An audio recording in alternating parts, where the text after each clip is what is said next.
We'll guide you through how to register a domain on Namecheap. If you find this helpful, consider subscribing and liking the video.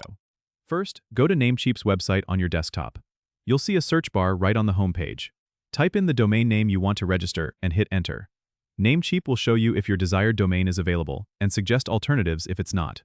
Once you find the domain you want, click the ADD2 cart button next to it. After adding it to your cart, look for the VIEW cart button at the top right corner and click it.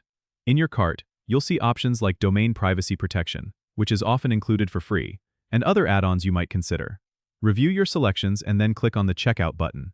If you're not logged in, Namecheap will prompt you to sign in or create an account. If you're new, go ahead and create an account with your email and a strong password.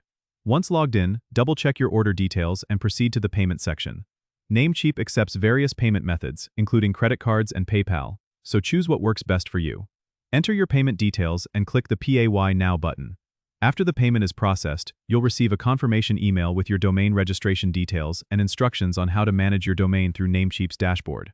You can then go to the dashboard to configure your domain settings, set up email forwarding, or connect your domain to a hosting service. Remember, registering a domain is the first step in establishing your online presence, so take your time to choose the right name. Don't forget to subscribe and comment if this helped you out.